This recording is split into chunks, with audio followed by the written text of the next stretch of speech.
Hello everyone.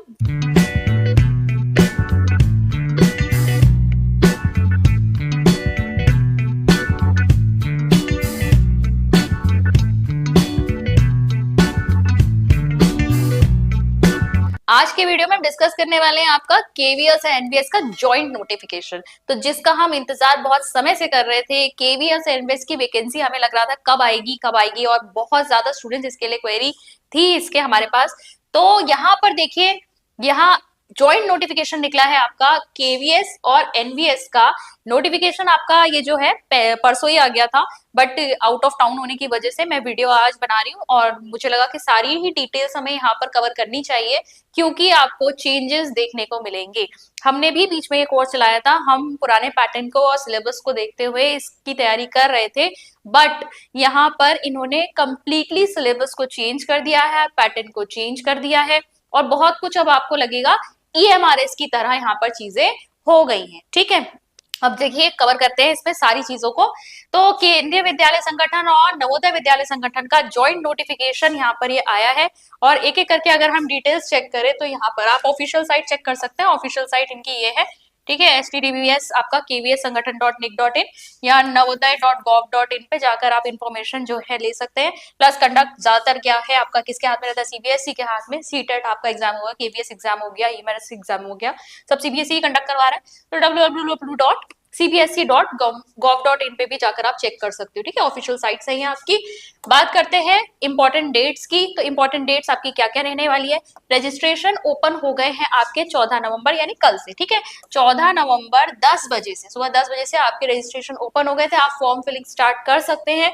Registration close होने की date यानी एंड डेट क्या है इसकी, 4 दिसंबर। ठीक है, 4 दिसंबर 11:50 रात को ये आपका यहाँ पर जो फॉर्म फिलिंग है वो क्लोज हो जाएगी। फी डिपॉजिट की डेट जो है वो भी ओपन होने की डेट सेम ही है, 14 नवंबर से आपका जो है ये फी डिपॉजिट होना भी स्टार्ट हो गया था। फी क्लोज होने की डेट भी आपकी सेम ही है, 4 दिसंबर जो फॉर्म क्लोज होने की डेट है। ठीक है, इन सारी चीजों को ध्यान में रखेंगे। प्लस मैं आपको बता दूं कि हाँ इन्होंने मेंशन कर रखा है, अभी आगे तो हम देखेंगे ही कि जो आपकी सारी एलिजिबिलिटीज हैं वो आपकी कब तक कंप्लीट होनी चाहिए। उसके लिए जो इन्होंने एक डेट जो दी है वो 4 दिसंबर ही है। 4 दिसंबर से पहले पहले जितनी भी एलिजिबिलिटीज आपकी टीचिंग और नॉन टीचिंग पोस्ट इसमें सभी के बारे में आया है, उनके लिए रिक्वायर्ड है, वो सारी आपकी कंप्लीट होनी चाहिए। आगे बात करेंगे हम यहाँ पर नंबर ऑफ पोस्ट। तो नंबर ऑफ पोस्ट में आपको अब बहुत सारी हैं, तो मैं एक एक करके यहाँ पर आपको बस खाली यहाँ दिखा देती हूँ कि आप देख सकते हैं, क्योंकि टीचिंग और नॉन टीचिंग दोनों में निकली है। असिस्टेंट कमिश्नर, ठीक है, 8 पोस्ट यहाँ पर है और ये बैकलॉग ऐड करके है, इन्होंने यहाँ पे मेंशन भी कर रखा है, असिस्टेंट कमिश्नर एकेडमिक्स। ठीक है, यहाँ हो गया, पर हमें जो मतलब रहता है हम उसके ऊपर चले जाते हैं। जैसे पीजीटी टीचर इन केवीएस की बात करें, पीजीटी टीचर इन केवीएस में यहाँ पर आपको 1465 पोस्ट टोटल देखने को मिलेंगी। फिर आ जाओ पीजीटी टीचर इन एनवीएस, ठीक है, नवोदय विद्यालय पे आ जाओगे तो यहाँ पर आपको 1513 देखने को मिलेंगी। इसके बाद आपका कुछ मॉडर्न लैंग्वेजेस के लिए अलग से दिया हुआ इन्होंने यहाँ एनवीएस में, यहाँ 18 पोस्ट है। प्लस यहाँ पर टीजीटी को अगर देखोगे तो टीजीटी की पोस्ट इन केवीएस अगर आप देखोगे यहाँ पर आप 2794 है। लाइब्रेरियन की पोस्ट यहाँ पर 147 है। ठीक है, अच्छी खासी वैकेंसीज यहाँ पर दे रखी है। एनवीएस में अगर हम टीजीटी की बात करें तो एनवीएस यानी नवोदय विद्यालय समिति में आपके जो एनवीएस की पोस्ट टीजीटी की आई है वो आई है 2978। ठीक है, इसके अलावा जो थर्ड लैंग्वेज एनवीएस के लिए आपकी टीजीटी में पोस्ट आई है 443 है। प्राइमरी टीचर्स की यहाँ पर केवीएस में चेक करोगे तो यहाँ पर है 3365। ठीक है, फिर इसके बाद नॉन टीचिंग पोस्ट का आपका आया हुआ है। ठीक है, उसको हम इतना नहीं देखेंगे और एनवीएस के लिए इसलिए नहीं है क्योंकि एनवीएस का आपका जो स्कूल है वो क्लास 6 से ही शुरू होता है, तो वहाँ प्राइमरी की कक्षाएं नहीं होती, इसलिए एनवीएस की यहाँ पर आपकी वैकेंसी पीआरटी की नहीं दी हुई है। इसके अलावा आप डिटेल्स हम और चेक करेंगे यहाँ पर पोस्ट ग्रेजुएट टीचर्स की एलिजिबिलिटी। ठीक है, अब देखो पे स्केल लेवल 8 का है। यहाँ पर एज लिमिट यहाँ पर क्या दी है, एज लिमिट यहाँ पे दी है 40 इयर्स। अभी एज रिलैक्सेशन भी है, उसको भी चेक करेंगे, पर 40 साल से ऊपर नहीं होनी चाहिए आपकी एज। किस डेट से पहले किस डेट के तक, आपका 4 दिसंबर। ठीक है, एलिजिबिलिटी के लिए मैं आपको बता रही हूँ, चाहे हम एज रिलैक्सेशन की बात करें या आपके अदर डॉक्यूमेंट्स की बात करें, वो एलिजिबिलिटी आपके पास 4 दिसंबर तक आपकी वो एलिजिबिलिटी आपको फुलफिल करनी ही करनी है, यानी 40 से एक्सीड नहीं करनी चाहिए आपकी एज ऑन 4 दिसंबर 2025। ठीक है, तो ये आपकी एक डेट मान के चलेंगे। अब एसेंशियल क्वालिफिकेशन की अगर हम बात कर ले तो ये मैं ओवरऑल आपको ऐसे ही बता देती हूँ कि यहाँ पर इन्होंने दिया हुआ है, एक तो आपका पीजी होना चाहिए, ठीक है, जिस भी पोस्ट के लिए आप अप्लाई करें, जिस भी सब्जेक्ट के लिए, उसमें आपका पीजी होना चाहिए, प्लस आपका बीएड होना चाहिए, ठीक है, प्लस आपका बीएड होना चाहिए, ठीक है, पोस्ट ग्रेजुएशन प्लस बीएड। एक चीज और यहाँ पर मेंशन करेंगे कि यहाँ पर जो भी सब्जेक्ट के बारे में हम बात कर रहे हैं वो सब्जेक्ट आपने ग्रेजुएशन लेवल पर भी पढ़ा होना चाहिए। कई बार ऐसा होता है किसी ने साइंस में जो है वो ग्रेजुएशन किया है, बाद में किसी आर्ट्स के सब्जेक्ट में पोस्ट ग्रेजुएशन कर लिया है, वो नहीं चलेगा। यहाँ पर ये मेंशन करते हैं, यहाँ पर देखिए लिखा हुआ है इन्होंने यहाँ 50% मार्क्स इन्हें एग्रीगेट में चाहिए कंसर्न सब्जेक्ट में, और यहाँ मास्टर डिग्री होनी चाहिए। इसके अलावा इन्होंने कहा है कि जो कैंडिडेट है उसने वो कंसर्न सब्जेक्ट ग्रेजुएशन लेवल पर भी पढ़ा हो, ये इन्होंने यहाँ पे लिख रखा है, ठीक है। तो आपका अगर साइंस सब्जेक्ट है ग्रेजुएशन में और आर्ट्स में अगर आपने किया है पोस्ट ग्रेजुएशन, आप एलिजिबल नहीं है, ठीक है। जिस इंग्लिश सब्जेक्ट के लिए अगर आप कर रहे हैं और आपके पीसीएम थे, वहां इंग्लिश आपने ग्रेजुएशन में पढ़ी ही नहीं अगर, तो आप एलिजिबल नहीं है, ठीक है। ये आप इनसे यहाँ पर कह रखा है। चलो अब नेक्स्ट पे चलेंगे, ट्रेन ग्रेजुएट टीचर टीजीटी की बात करेंगे। अगर हम अभी हमने पीजीटी की बात करी, अब हम टीजीटी की बात करते हैं, तो यहाँ पे अपर एज लिमिट इन्होंने क्या दे रखी है, 35 वर्ष, ठीक है। 35 ईयर्स से एक्सीड नहीं करनी चाहिए। एज रिलैक्सेशन है उसको भी चेक करेंगे, ठीक है, लेकिन 35 साल से ऊपर नहीं होनी चाहिए। इसके अलावा इस पे तो आपका यही मांगा जाता है, ग्रेजुएशन होना चाहिए, आपका ग्रेजुएशन होना चाहिए, प्लस बीएड होना चाहिए, प्लस सीटेट 2 आपका क्वालिफाई होना चाहिए, ये आपसे मांगते हैं, ठीक है। तो 3 यहाँ पर आपके ये जो कैटेगरीज है या क्वालिफिकेशंस है वो आपकी फुलफिल होनी चाहिए यहाँ पर। नेक्स्ट हम चलेंगे पीआरटी की तरफ। पीआरटी में चेक करेंगे प्राइमरी टीचर में। अब यहाँ पर केवीएस में जो प्राइमरी टीचर है उसके लिए इन्होंने क्या मांगा है, एज लिमिट क्या होनी चाहिए, 30 वर्ष से ऊपर नहीं होनी चाहिए 4 दिसंबर तक। देन आपकी एसेंशियल क्वालिफिकेशन में देखिए एजुकेशन में आपका क्या क्या मांगा हुआ है, senior secondary, higher secondary, intermediate, 10+2 मांगा है विद एटलीस्ट 50% मार्क्स, और 2 ईयर का डिप्लोमा इन एलिमेंट्री एजुकेशन, जिसे हम डीएलएड वीएलएड वगैरह के नाम से जानते हैं। यानी आपका 12th तक होना चाहिए एजुकेशन, प्लस आपका डीएलएड होना चाहिए, ठीक है, डीएलएड बीएलएड जिस भी नाम से आपके स्टेट में चलता हो, ठीक है, कई जगह बीएलएड भी होता है, और साथ ही साथ होना चाहिए आपका सीटेट 1, ठीक है। ये आपकी एलिजिबिलिटी है कहां पर, ये आपकी प्राइमरी टीचर के लिए। इसके अलावा आप ये भी याद रखेंगे, आप 50% मार्क्स यहाँ पर चाहिए ही चाहिए। देन आप चेक कर सकते हैं यहाँ पर एलिजिबिलिटीज अपने सब्जेक्ट के अकॉर्डिंग। मैं सभी को डिस्कस नहीं कर रही हूँ क्योंकि अदरवाइज वीडियो बहुत लंबी हो जाएगी हर सब्जेक्ट के लिए एलिजिबिलिटीज को डिस्कस करना, पर आप इसमें ढंग से अच्छे से पढ़कर ही एक बार कीजिएगा अपना कि आपको किस तरीके से यहाँ पर आपकी एलिजिबिलिटी फुलफिल हो रही है या नहीं। एक बार बात कर लेते हैं हम एज रिलैक्सेशन की। तो एज रिलैक्सेशन में आप देख सकते हैं जो एससी और एसटीज हैं उनके लिए यहाँ पर 5 साल का एज रिलैक्सेशन है। देन यहाँ अगर हम ओबीसी की बात करें नॉन क्रीमी लेयर में 3 इयर्स का एज रिलैक्सेशन है। विमेन की बात करें ऑल कैटेगरीज, ठीक है, हर कैटेगरी के लिए, अगर वो पीजीटी, टीजीटी या फिर लाइब्रेरी या पीआरटी के लिए अप्लाई कर रही हैं, ठीक है, तो उनके लिए 10 साल का रिलैक्सेशन है। तो काफी अच्छा रिलैक्सेशन यहाँ पे दिया हुआ है। यानी पीजीटी में अगर हम बात कर रहे हैं कि मैक्सिमम एज लिमिट वहां पे 40 इयर्स ही है, तो वो फीमेल के लिए 50 हो जाएगी, ठीक है। तो इसको आप ध्यान में रखेंगे। 10 इयर्स यहाँ पर एज रिलैक्सेशन है for women candidates if they are applying for कौन सी पोस्ट के लिए, PGT, TGT, librarian and PRTs के लिए, ठीक है। इसके अलावा भी आप देख सकते हैं रेगुलर जो एम्प्लॉइज ऑलरेडी है एनवीएस और केवीएस के लिए, उनके लिए भी एज रिलैक्सेशन यहाँ पर दिया हुआ है, उसको आप चेक कर सकते हैं। फिर जो इन्होंने यहाँ पर कंट्री सर्विस कर रहे हैं अगर सेंट्रल गवर्नमेंट में, ये इसके हिसाब से इन्होंने यहाँ पर एज रिलैक्सेशन दिया है। मेन मैंने कैटेगरी वाइज आपको बता दिया कितना कितना एज रिलैक्सेशन है, उसको आपने चेक कर लिया होगा। अब हम आगे बढ़ेंगे, यहाँ पर आप चेक कर सकते हैं जो कट ऑफ डेट है, जो मैं अभी तक आपको बता रही थी डिटरमाइन करने के लिए एलिजिबिलिटी क्राइटेरिया को, चाहे हम एजुकेशनल क्वालिफिकेशन की बात करें, एक्सपीरियंस की बात करें, एज लिमिट की बात करें, वो आपकी कब होनी चाहिए, form closing date. Form closing date जो है आपकी क्या है, 4 दिसंबर है। ये डेट जो है इन्होंने क्या करी, एक स्टैंडर्ड रखा है कि यहाँ तक आपकी सारी एलिजिबिलिटी जो है वो फुलफिल होनी चाहिए।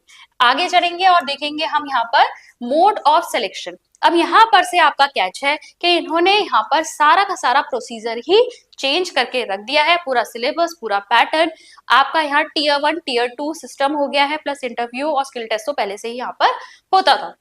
अब देखो इन्होंने क्या किया है, 2 टीयर का एग्जामिनेशन है, ठीक है, 2 टीयर का एग्जामिनेशन है फॉलोड बाय द इंटरव्यू।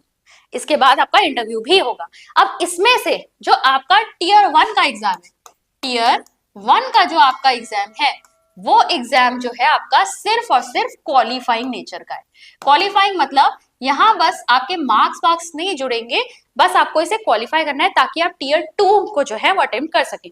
अगर टीयर 1 में आप क्वालिफाई कर जाते हैं तो अब आप टीयर 2 देंगे, ठीक है, टीयर 2 एग्जाम देंगे और उसके बाद यहाँ भी अगर आप सिलेक्ट हो जाते हैं तो आपका इंटरव्यू होगा। नाउ अब आपकी जो फाइनल मेरिट लिस्ट बनेगी वो किसके बेसिस पे बनेगी, तो वो बनेगी आपके टीयर 2 के मार्क्स, टीयर 2 के मार्क्स प्लस आपके जो इंटरव्यू के मार्क्स हैं, ठीक है, इंटरव्यू में जो आपके मार्क्स हैं उसके बेसिस पर आपकी फाइनल मेरिट बनेगी। लेकिन उसमें भी आप चेक करिए टीयर 2 का 85% लेंगे ये, ठीक है, 85 और इसका लेंगे केवल 15%। यानी कि tier 2 is very very important. जो आपका रिटन एग्जामिनेशन जो आपके हाथ में है, ठीक है, इसका 85% वेटेज है और इंटरव्यू में जो आएगा आपके मार्क्स वो उसका 15% वेटेज है। तो घबराने की जरूरत इंटरव्यू से नहीं है बिल्कुल भी। फाइनल इन्होंने मेरिट बता दी है, ये किसके बेसिस पे होगी, tier 2 exam and on your interview basis, ठीक है।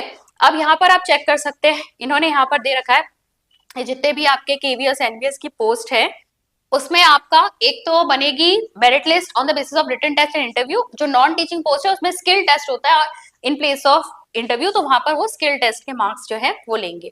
अब हम यहाँ पर चेक करते हैं कि टीयर 1 का आपका एग्जामिनेशन रहने कैसे वाला है। तो यहाँ पर चेक करो, प्रिलिमिनरी एग्जाम यानी कि टीयर 1 आपका सिर्फ क्वालिफाइंग नेचर का है और ऑब्जेक्टिव मोड का है, यानी कि आपके एमसीक्यूज यहाँ पर आएंगे। प्लस देखिए यहाँ पर लिखा है ओएमआर। ओएमआर का मतलब ये है कि आप जो है यहाँ पर ये एग्जाम ऑफलाइन मोड में देने वाले। पहले तक अभी तक क्या हो रहा था, लास्ट एग्जाम तक भी ये ऑनलाइन मोड में था, कंप्यूटर बेस्ड टेस्ट था, लेकिन अब आपका ये जो एग्जाम है ये कैसा है, ये ऑफलाइन चला गया है।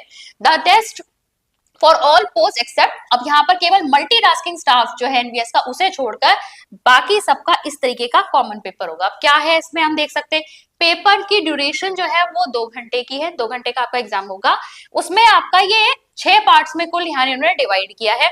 अब देखो 100 तो यहाँ पर टोटल क्वेश्चन पूछे जाएंगे और 300 यहाँ पर मार्क्स है, यानी एक क्वेश्चन जो है वो 3 मार्क्स कैरी कर रहा है। अगर हम देखें पार्ट 1 जो है वो आपका जनरल रीजनिंग से रिलेटेड है, जिसमें आपके 20 क्वेश्चन आएंगे और टोटल मार्क्स कितने हो गए, 60 हो गए। फिर अगर हम न्यूमेरिक एबिलिटी की बात करें, इसमें भी आपके 20 क्वेश्चन है, मार्क्स हो गए 60। फिर बेसिक कंप्यूटर लिटरेसी हो गई आपकी, कंप्यूटर से बेस्ड क्वेश्चन होते हैं, 20 क्वेश्चन यहाँ से पूछे जाएंगे 60 मार्क के। जनरल नॉलेज हो गई आपकी, जनरल नॉलेज के 20 क्वेश्चन पूछे जाएंगे। फिर आपसे ये दो पार्ट 5 और 6 जो है लैंग्वेज पर बेस्ड है, जिसमें से इंग्लिश तो भाई इन्होंने कंपलसरी कर दिया है। लैंग्वेज कॉम्पिटेंसी टेस्ट यहाँ इंग्लिश इन्होंने लिखा हुआ है, यानी 10 क्वेश्चन यहाँ से इंग्लिश के ही पूछे जाएंगे। और पार्ट 6 में लैंग्वेज कॉम्पिटेंसी टेस्ट है अदर देन मॉडर्न लैंग्वेज, यहाँ पर शायद यहाँ पर सिलेक्शन आपको दिया जाएगा कौन सी अदर लैंग्वेज आप चूज करते हैं, 10 क्वेश्चन यहाँ पूछे जाएंगे। तो इस प्रकार से आपका होने वाला है। पेडागोजी जो हम अभी तक पढ़ रहे थे वो यहाँ पर नहीं पूछी जाएगी, टीयर 2 में भी नहीं है, ठीक है। टीयर 2 में असिस्टेंट कमिश्नर उन सब के पेपर में है ये, पर पीजीटी टीजीटी के पेपर में आपकी पेडागोजी नहीं है, ठीक है। तो यहाँ पर ये बिल्कुल जनरलाइज कर दिया गया है पेपर को, एकदम सामान्य टाइप का पेपर जो आप अदर एग्जाम्स, अगर आप ग्रुप सी के एग्जाम्स देते हैं या अदर कोई एग्जाम्स देते हैं तो वहां पर जो आप पढ़ते हैं ना उसी पर बेस्ड आपका यहाँ पर ये एग्जाम होने वाला है। इसको हम डिस्कस नहीं करेंगे, आगे बढ़ जाते हैं सीधे। यहाँ पर जैसा कि इन्होंने दिया हुआ है जो एक्सपेक्टेड नॉलेज है कैंडिडेट से, जो टीयर 1 में क्वेश्चन पूछने वाले हैं वो किस लेवल के पूछे जाएंगे, क्योंकि मुझे यहाँ पर सिलेबस जो है टीयर 1 के लिए एज सच कोई बहुत ज्यादा क्लियर सिलेबस नहीं दिख रहा है। तो एक्सपेक्टेड नॉलेज जो होगी टीयर 1 के लिए assistant commissioner, principal, vice principal और पीजीटीज के लिए जो पूछी जाने वाली है वो पोस्ट ग्रेजुएशन लेवल की, पीजी लेवल की होगी। अगर हम यहाँ पर पूछे टीयर 1 की नॉलेज फॉर द टीजीटीज और जो एडमिनिस्ट्रेटिव ऑफिसर वगैरह के लिए यहाँ पर पूछी जाने वाली है वो ग्रेजुएशन लेवल की होगी। और एक्सपेक्टेड नॉलेज जिन कैंडिडेट से टीयर 1 के लिए पूछा जाएंगे क्वेश्चन, जो पीआरटी लेवल पर पूछे जाएंगे वो आपकी सीनियर सेकेंडरी लेवल यानी 12th तक के लेवल की होगी। यानी पीजीटीज के लिए जो है आपका पोस्ट ग्रेजुएशन लेवल के क्वेश्चंस पूछने वाले हैं वो वहां तक के पूछने वाले, उससे नीचे भी पूछ सकते हैं। इसके अलावा टीजीटीज के लिए अगर हम बात करें तो आपका ग्रेजुएशन लेवल तक के पूछने वाले हैं। और यहाँ पर अगर हम पीआरटीज की बात करें तो यहाँ ये 12th लेवल तक के यहाँ पर रखेंगे क्वेश्चंस की डिफिकल्टी, ठीक है।